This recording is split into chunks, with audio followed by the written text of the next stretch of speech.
네. 오늘 저희가 함께 살펴볼 자료는요, 최근 미국의 살아온 관세 조치, 그리고 이게 경제에 미칠 영향에 대한 분석 영상입니다. 특히 이제 8월 1일부터 유예기간이 끝나잖아요. 이 관세가 본격 시행된다고 하는데, 이 변화가 가져올 경제적 파급 효과를 좀 깊이 들여다보려고 합니다. 바로 시작해 볼까요? 네, 맞습니다. 그 8월 1일이 상당히 중요한 시점인데요. 유예 기간 동안에는 명목상 10% 관세율 이랬는데 앞으로는 실제 부담세율, 그러니까 우리가 실효 관세율이라고 부르는 거요. 이게 크게 오를 걸로 보입니다. 이 실효 관세율 상승이 미국 경제뿐만 아니라 세계 경제 전반에 미칠 영향, 이걸 자세히 봐야 합니다. 네. 일단 자료 보니까 국가별로 관세율이 좀 다르더라고요. 한국은 25%고 멕시코는 30%, 캐나다는 35%.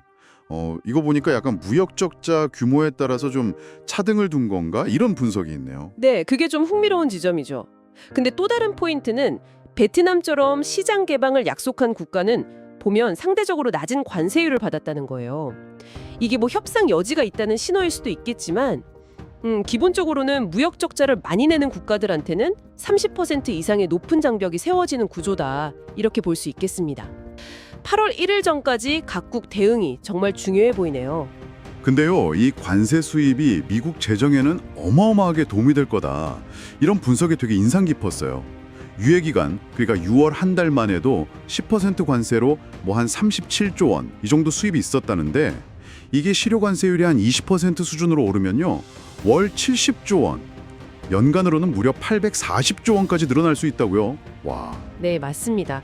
미국의 연간 재정 적자가 대략 한 2,465조 원 정도 되거든요. 그런데 이 관세 수입만으로도 적자의 거의 3분의 1을 메울 수 있다, 이런 계산이 나오는 거죠. 상당한 규모입니다. 여기에 더해서 만약 트럼프 행정부가 계속 압박하는 대로 금리 인하까지 이루어진다면, 예를 들어 한 2%포인트 정도요? 그러면 재정 적자의 또 다른 3분의 1 정도를 줄일 수가 있어요. 그러니까 이게 재정 건전성 확보에는 정말 결정적인 카드인 셈이죠. 와, 정말 결정적이네요. 근데 그 재정적 이득이라는 게 다른 나라들 입장에서는 어떻게 보일까요? 자료에서 다른 나라의 헌혈로 미국이 수혜를 본다, 이런 비유를 쓰더라고요. 미국 입장에서는 불공정한 걸 바로잡는다 이렇게 얘기하겠지만 다른 나라들은 사실상 이거 패권국이 걷는 세금 아니냐 이렇게 느낄 수 있다는 거죠. 그렇죠? 네, 그렇죠. 과거에 미국이 이제 전 세계에 달러 유동성을 막 공급했던 것과는 반대로 이제는 그 비용을 회수하는 과정이다. 이렇게 해석할 수도 있습니다. 하지만 이건 어디까지나 미국의 힘이 강력하게 유지될 때, 그럴 때나 가능한 시나리오라는 점을 좀 생각해야 합니다. 만약에 이 관세를 강제할 힘이 약해진다, 그러면 오히려 이게 급격한 시스템 균열의 시작점이 될 수도 있다. 이런 경고도 이 분석에 같이 담겨 있습니다. 아, 그렇군요. 그리고 실효 관세율이 20% 이상으로 오르는 거, 이게 80년 만에 처음 있는 일이고 이게 거의 1800년대 중상주의 시대 수준이다. 이것도 좀 놀랍더라고요. 거의 200년 전으로 돌아가는 거잖아요. 네. 여기서 이제 주목할 만한, 어쩌면 약간 좀 섬뜩하게 들릴 수도 있는 분석이 하나 나오는데요.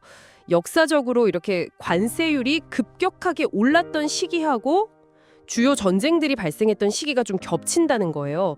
트라팔가 해전부터 시작해서 1차, 2차 세계대전까지. 이런 높은 관세 장벽하고 국제적인 분쟁 사이에 어떤 연관성이 보인다, 이런 분석입니다. 관세가 먼저 오르든 아니면 전쟁 중에 오르든 간에 이 무역 장벽이라는 게 국제적인 긴장을 굉장히 고조시키는 요인이 될 수 있다. 이걸 시사하는 거죠. 흥미로운 분석이긴 한데 너무 좀 비약적인 연결은 아닐까요? 관세 말고도 전쟁의 원인은 여러 가지가 있었을 텐데요. 혹시 자료에서 다른 요인이나 반론 같은 건 없었나요? 물론입니다. 당연히 관세가 전쟁의 유일한 원인이다, 이렇게 말할 수는 없죠. 그건 아닙니다. 다만 이 자료에서 강조하는 건 뭐냐면, 이런 높은 관세가 국가 간의 경제적인 마찰을 굉장히 심화시키고 이게 결국 정치적, 군사적 긴장으로 이어질 가능성을 높이는 아주 중요한 촉매제 역할을 해왔다는 점입니다. 그러니까 상관관계가 인과관계를 바로 의미하는 건 아니지만 그렇다고 무시하기는 어려운 패턴이다, 이렇게 지적하는 거죠. 아, 그런 맥락이군요. 네. 그럼 당장 우리 경제에는 어떤 영향이 있을 걸로 예상되나요? 내년 미국 GDP가 한 1% 정도 하락하고 실업률은 0.4%포인트 증가할 수 있다, 이런 예측이 나왔어요. 이게 그냥 단기적인 충격으로 끝날까요? 아니면 좀 더 큰 문제로 번질까요? 초기 초격도 물론 문제지만 사실 더 우려되는 건 이게 물가 상승 압력으로 이어질 가능성입니다. 연준 내에서도 뭐 의견이 갈리긴 하지만 대표적인 비둘기파 인사조차도 이 관세가 금리 인하를 어렵게 만들 거다. 이렇게 말했을 정도니까요. 실제로 보면 최근에 채권 금리가 다시 오르고 있고요. 내년 인플레이션 전망치도 다시 3%대로 올라갈 거다. 이런 예측들이 나오고 있습니다. 그럼 기업들 입장에서는 수입품 가격 오르지, 또 임금 상승 압박도 있지. 이게 완전 이중고겠네요. 바로 그 점입니다. 네, 비용 부담이 커지면 결국 기업들은 허리띠를 졸라맬 수밖에 없고요. 이게 인력 감축으로 이어질 가능성이 높죠. 그럼 실업률을 더 끌어올릴 수 있습니다. 그런데 물가 때문에 금리 인하도 쉽지 않다.